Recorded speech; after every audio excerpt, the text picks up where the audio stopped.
So in the next question, what is given is that there are 5 choices, and in each choice 2 vectors are given, or say 2 forces are given, but they are of different values. In the first choice, P and P, okay, they are equal. All right. In the second choice, it is P and 3P. So the second vector is a different one. And like that, the third one is P and 4P. The fourth one is 2P and 2P, while the fifth one is 2P and minus 3P. 2P is also negative. So it is minus 2P and again another minus 3P. Now, of which of the choice that we have cannot be equal to 2P? Cannot have a resultant equal to 2P. So let us try all the choices one after the other. We know very well that the equation that we have found out for the magnitude of the resultant is r square is equal to p square plus q square. Q square is also equal to p in the first case plus 2 into p into q. Q is also equal to p and then cos alpha. Now, will not have a resultant of 2p means whatever we try to do, whatever changes we try to bring in the angle alpha, the resultant should not be equal to 2p. For the time being, let us assume that it is equal to 2p. Then what happens? Let us see whether it is possible or not.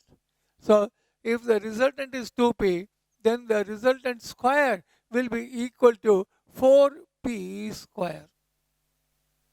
That is equal to p square plus p square is 2p square, and then we have got p into p is p square and another 2p square is also there, cos alpha. This 2p square and 4p square, when you bring both on one side, then what we will have is just 2p square. So the result is that 2p square cos alpha will be 4 minus 2p square, also equal to 2p square, that remains. So from this we will get cos alpha is equal to 2p square divided by 2p square, which is equal to 1. When cos alpha is equal to 1, then we know that alpha should be equal to 0 degrees. So when both the given forces each equal to P are acting in the same direction, that is alpha equal to alpha equal to 0, then what you will get is two forces, angle between them is 0, means both the forces are in the same direction, acting along the same line, then the resultant is equal to 2p. But we don't want 2p. So, according to the given data, choice 1 is not correct. Let us try choice 2 now. Choice 2 is 3p and p. So let us consider that 3p and p are acting in opposite directions. Then the angle between the forces will be, this is one and another.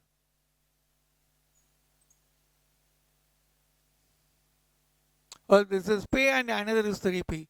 Starting from one direction to the opposite direction, you can now see that the angle between them is 180 degrees. If cos 0 is 1, then cos 180 is equal to minus 1. So whether we get the angle between the two forces as equal to 180 degrees is what we have to see now. First, we will consider that the resultant here also is equal to 2p.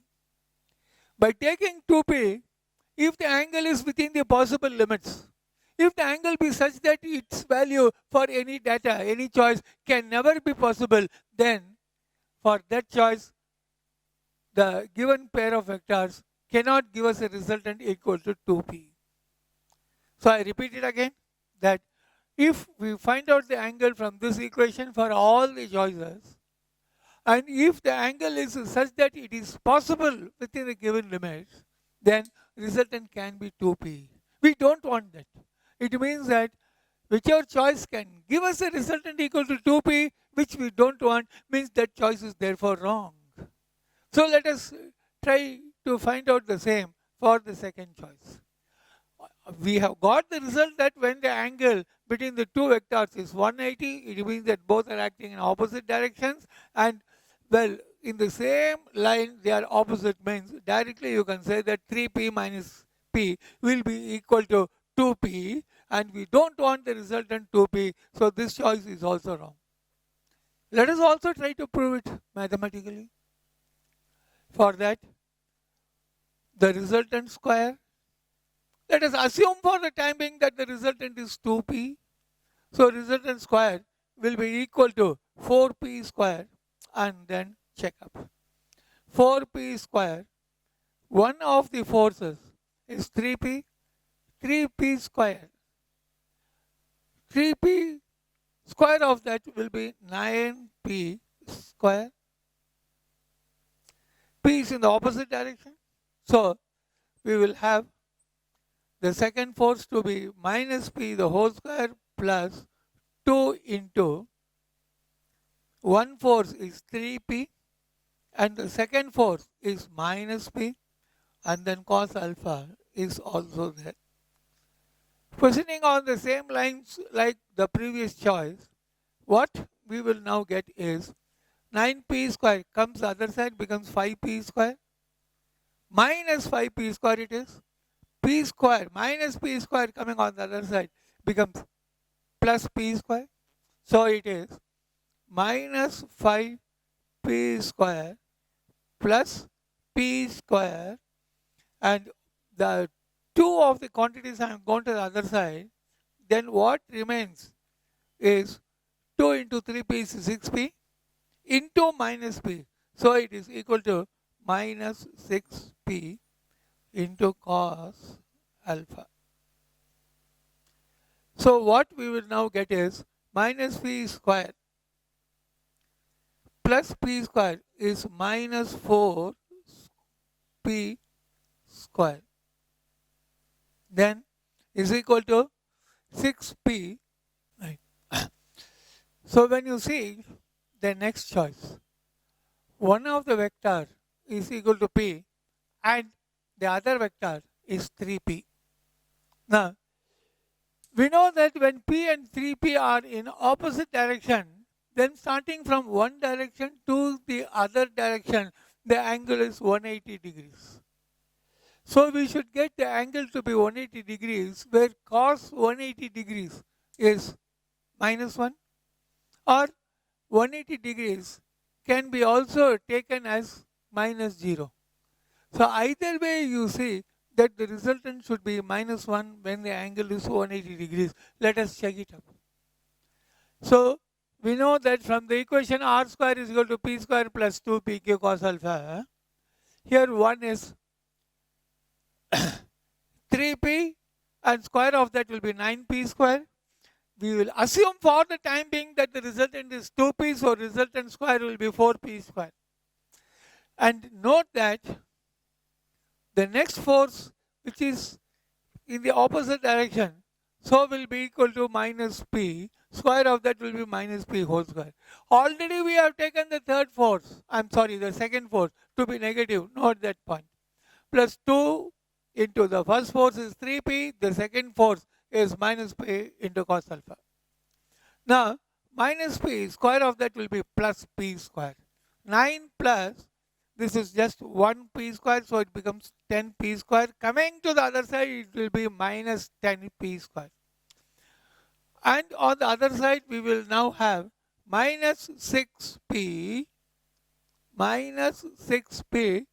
into another p, so it will be 6p square into cos alpha. 4p square minus 10p square is minus 6p square.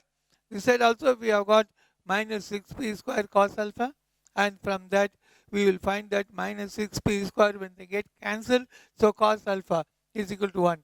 I have already told you, when we have taken another p in the opposite direction, it can also be minus 1. If cos alpha is minus 1, it means that alpha is equal to 180 degrees. What does that mean?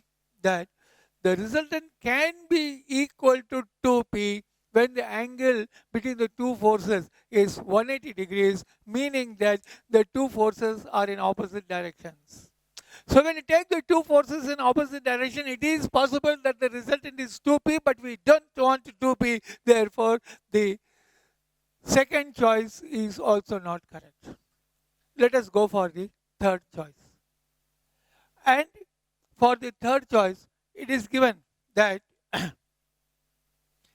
one of the vectors is equal to p and the second vector is equal to 4p.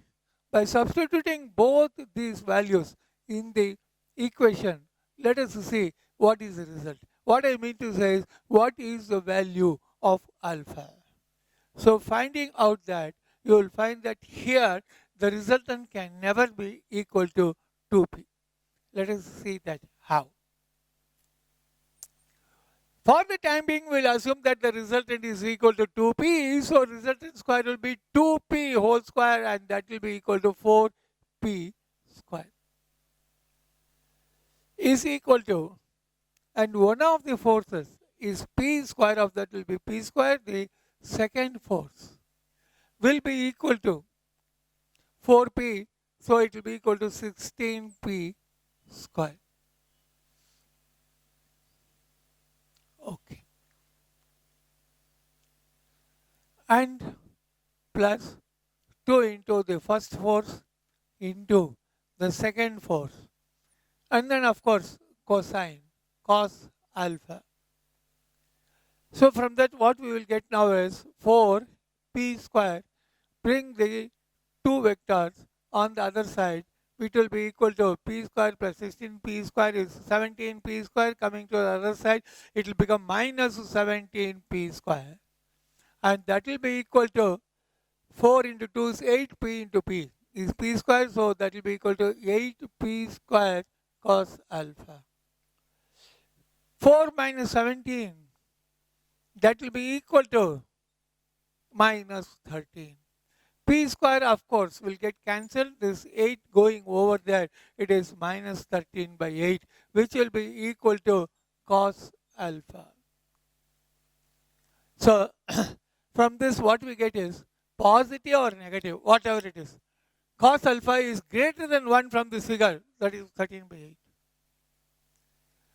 If you take the minus sign, on the negative side, you have to still say it is more than 1. So however you take it, the value of cos alpha in this choice is more than 1. And for the angle whose cos alpha is more than 1, it is not at all possible.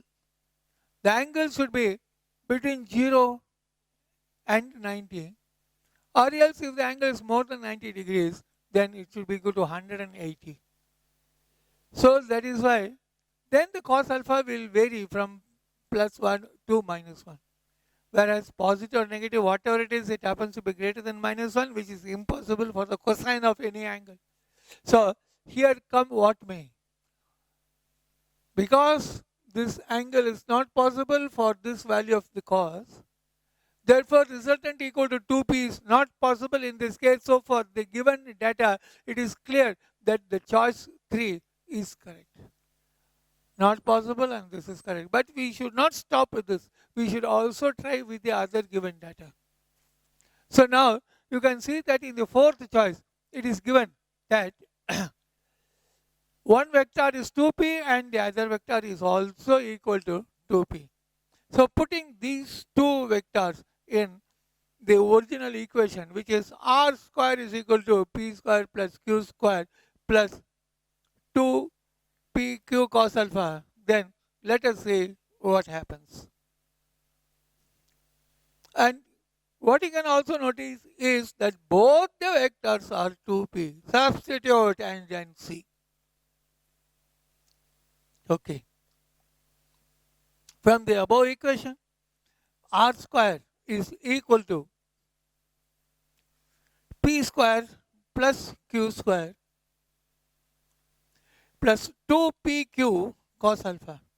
For the time being, we will assume that the resultant is 2p. So resultant square will be equal to 4p square.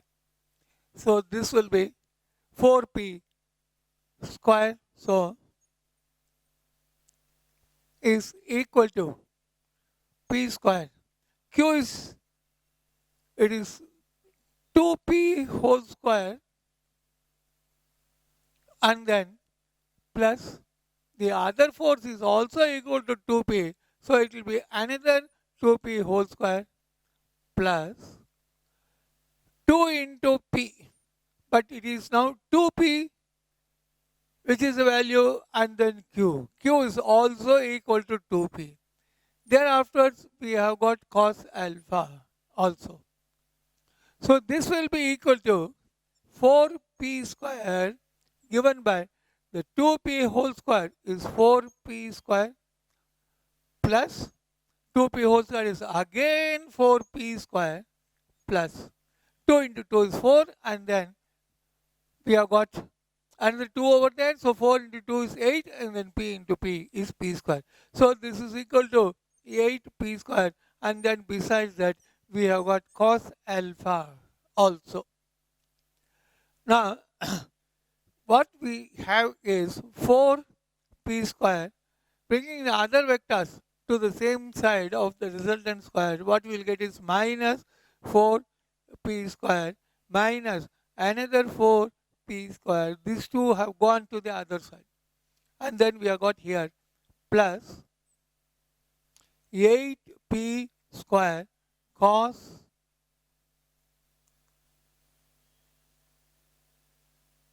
alpha. Then 4p square gets cancelled. Another one is minus 4p square. So we will therefore get cos alpha is equal to minus 4p square dividing it by 8p square. So this will be equal to minus 1 by 2. And when cos alpha is equal to 1 by 2, it means that alpha will be equal to 45 degrees. And if cos alpha is minus 1 by 2, then the angle will be minus 45 degrees. Minus 45 degrees means in the second quadrant, cos is negative. So minus 1 by 2 means cos is negative, so the angle should be in the second quadrant. So it should be in the second quadrant. So you can also say that alpha should be in the second quadrant 180 minus 45, or it can be 90 plus 45. Either of the two, you will now get the value of alpha to be equal to 135 degrees. It means that between the two forces, if the angle between them is equal to 135 degrees, as it is shown in the diagram here, then definitely the resultant also will be equal to 2p. R squared, so 2p whole square, so that will become 4p square, means R is equal to 2p here. By taking R is equal to 2p, the angle of 135 degrees between 2p and another 2p, if it is existing, then the resultant equal to 2p is possible.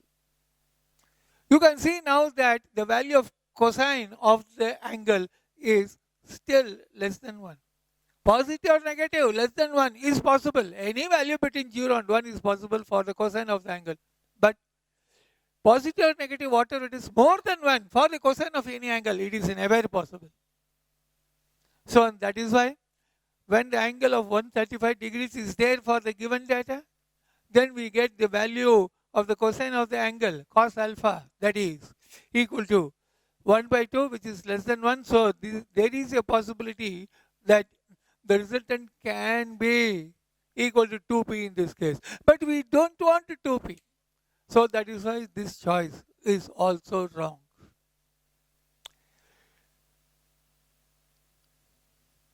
It is possible that here R is equal to 2p. So it's also wrong. And we have to try the next choice and find out whether in this case also the resultant equal to 2p is possible or not. If it is possible, not matching with the question, so wrong. If it is not possible, that r is equal to 2p in this case. Not possible means matches with the question, so the choice is then correct. But you have to understand one more thing, that a question cannot have two choices to be correct. There should be only one correct choice. And we have already got the correct choice in choice 3. So this one should be wrong. Anyhow, let us also prove it. For the same question 4, if you see the last choice, the given vectors are minus 2p and minus 3p. First, let us assume that here also the resultant is equal to 2p only.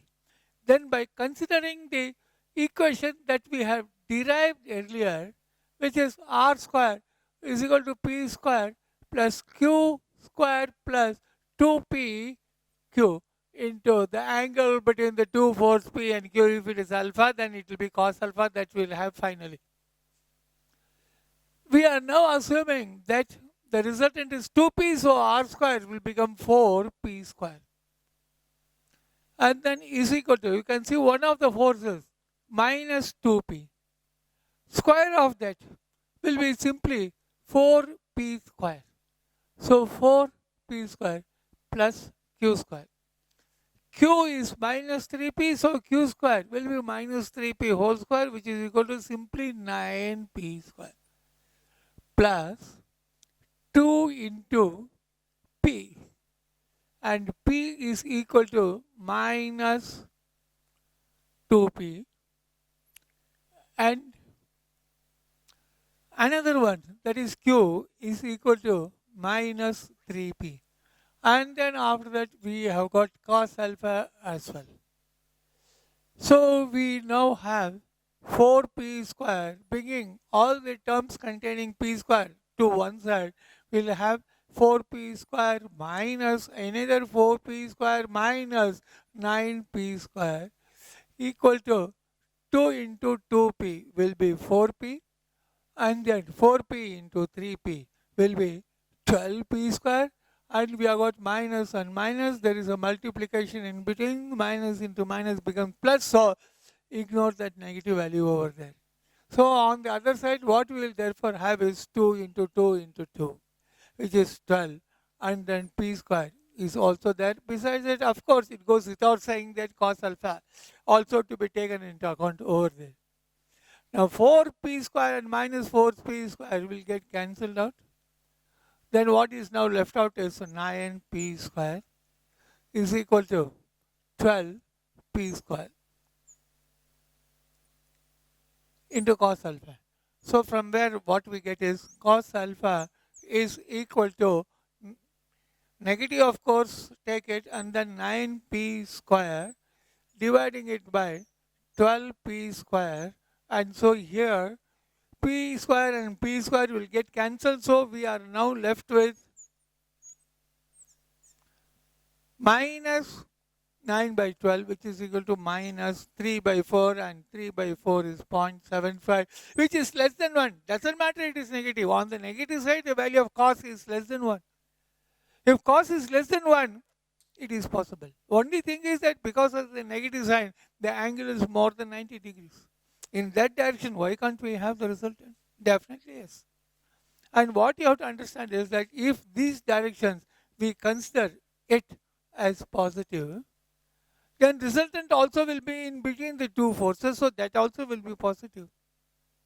And on the other hand, if the two forces are negative, so on the opposite side, so negative of this is this, negative of this is this. So resultant will be between the two forces, so that also will be only on the negative side. So it is possible therefore. And hence the last choice, there is a proof that the resultant can be equal to 2p, because for that we are getting an angle which is possible. But we don't want the value to be 2p for the resultant. And that is why choice 5 also we don't want, that is, will not have a resultant of 2p. We are having it here, therefore this choice is also not correct. So, as predicted, there should be only one choice for any question, and we have found that therefore in this case, choice 3 only is correct. Look into the next question. Can the component of the magnitude of a vector be greater than that of the vector itself? Give reasons. Already we have solved it. It is nothing new here. You can see that the resultant here, in all the choices, we have taken it equal to 2p. And we have seen that when the magnitude of one of the vector is 3p, means it is more than the resultant. So, any component of the given resultant can be more than the resultant itself. Choice 2 is the proof. And apart from that, you can also see that here resultant is 2p, or it will be in the opposite. So that also let us take it as equal to 2p. When the resultant is 2p, one of the components is 3p. So it's more than the resultant. And let us take it by way of mathematical equation also you can prove it.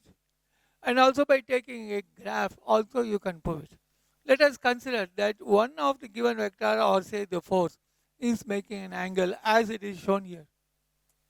The second force is also acting as shown by a particular direction in the graph. Let us say that one force is P and the other force is Q. Now what you do is, we have of course studied earlier that if you complete a triangle or a parallelogram for the two given vectors, then the diagonal through the meeting point of the two vectors, when it is directed outside, should be also through that meeting point and up to the opposite side. So, through the meeting point of the two vectors, if we show the diagonal, then this will be the resultant of two vectors. See for yourself over here that from the length itself, one of the vector will be greater than the resultant. So this is the graphical proof for question number 5. The answer for that is yes, it is possible. Give reasons. What will be the reason that you will attribute here? And what circumstances will be one of the component of the resultant will be greater than, note the word, I am using the word component. Please note that when it comes to a vector being split up, only the component of the vector can be split. This I have said it to you by laying a stress on that. And so the component alone means it is only the magnitude of the resultant which can be split. Then in those two directions that we have found for the split up of the resultant, whatever be the unit vector in that direction, that unit vector only should be attributed to the magnitude, not the vector which is there for the resultant. I repeat it again. All these points are quite important, which has got to be repeated. Remembered, sorry. Let me tell you one thing. Many books that I have read does not give this information. Only the vector directly has got components. That is what is mentioned.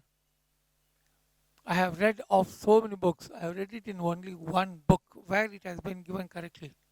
Whether you will be able to catch hold of that book, no, I don't know. So that is why never ever be there any confusion. When we solve more problems, you will find that whatever I have told you is only correct. We have still got multiplication of vectors left out. When you work out problems from that, you will then understand how correct is the explanation I have given for the splitting up of a vector. Take only the magnitude and not the vector itself. I repeat it, note this point. Okay. So, the answer for the question number 5 is that is it possible that the component can be greater than that of the given vector? That is, component means splitting up a single vector, which is also known as the resultant of a vector, which is known as, the resolution of a vector. And besides that, It is also known as the components. So components is also resolution of a given single vector, and in this case it is this single vector is equivalent to the resultant of the divided magnitudes. Okay. So then, so what is the answer for that? It is possible of a vector be greater than that of the vector itself. Can the component be greater than the vector itself? Yes, is the answer. Proof is there. Then the given vector, the component is definitely greater in this case. So it is possible. Give reasons. What is the reason? The diagram itself is giving us the answer.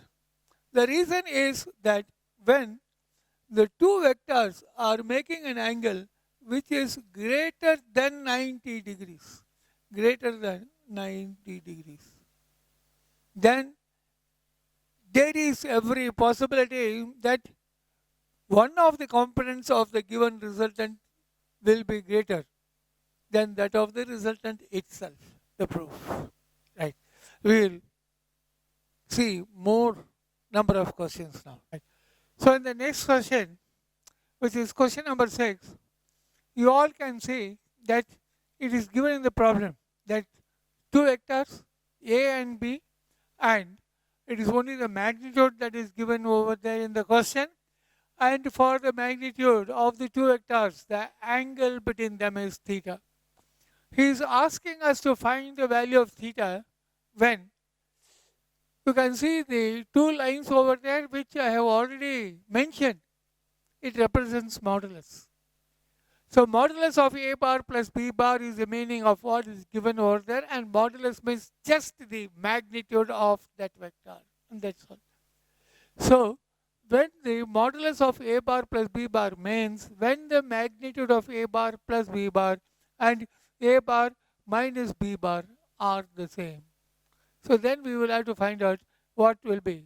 That is, the simplest ways to proceed for this question is find what is the resultant of this modulus of A bar and B bar, means the magnitude added up in the first case, and reverse one of the forces, say the force B or vector B, then again find the resultant.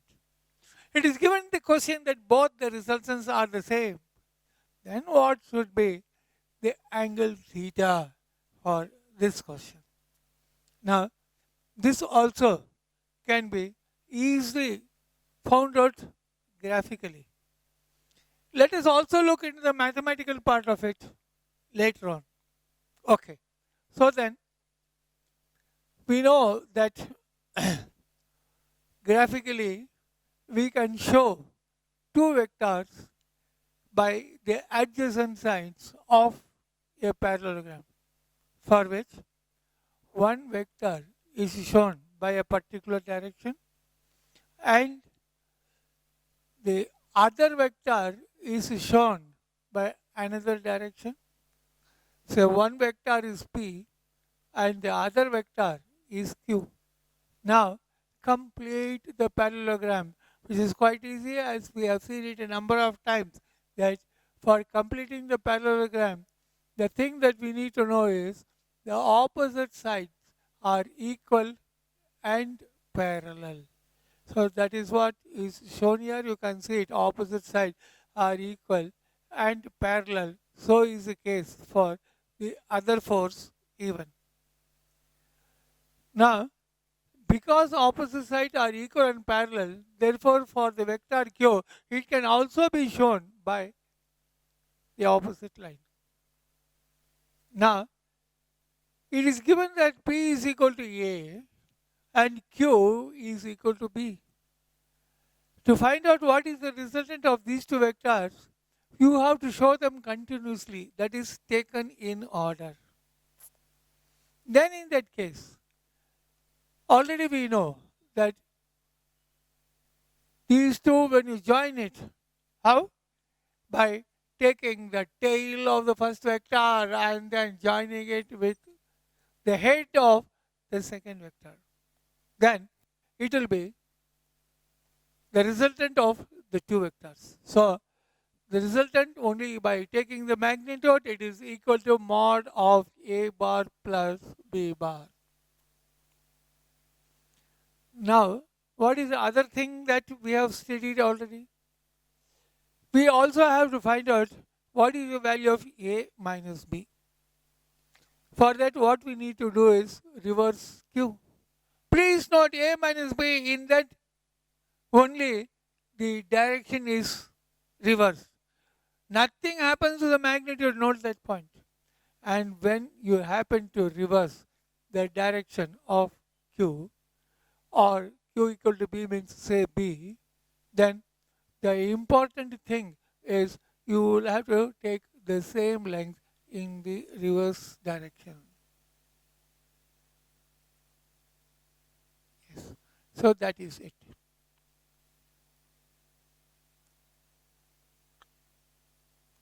So in the reverse direction, by taking the equal length, so this will become minus B. And if you want to find the value of A minus B, it is as good as saying that we are adding A and minus B. For adding A and minus B, your direction should be taken in order, continuous. Then in that case, by taking the tail of the first vector to the head of the second vector will represent the resultant of A minus B. So this is equal to A plus of, this way also you can put it, minus B, which is the same as or A minus B. So we need to find out what will be the angle between the two vectors A and B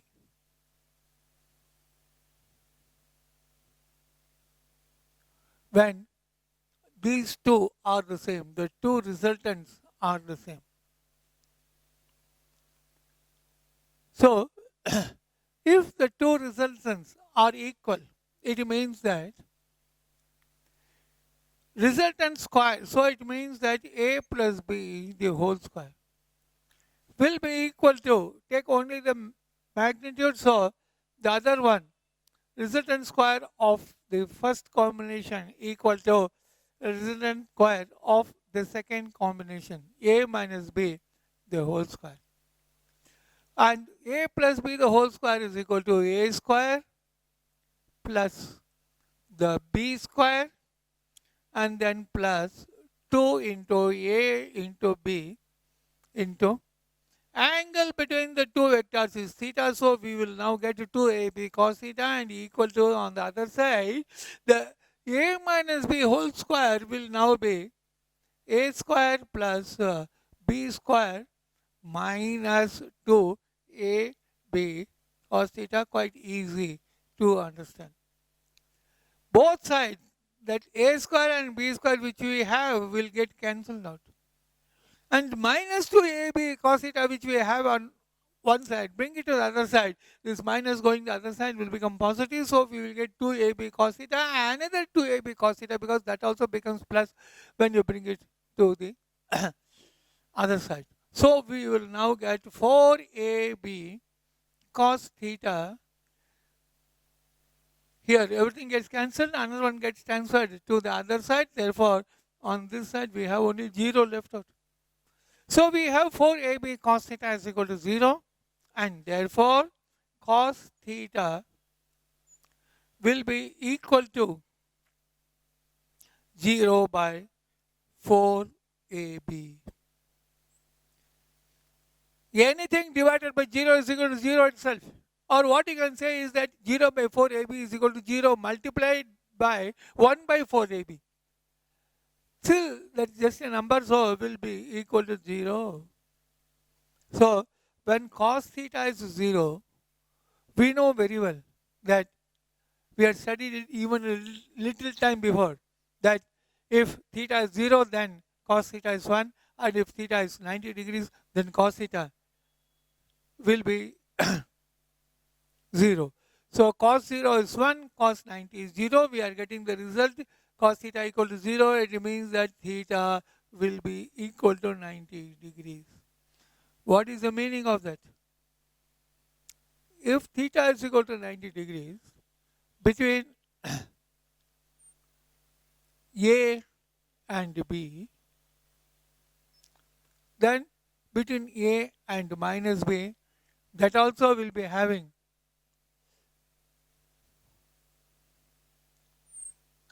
the same resultant.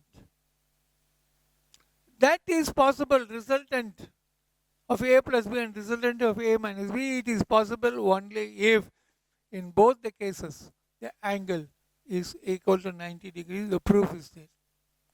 Okay.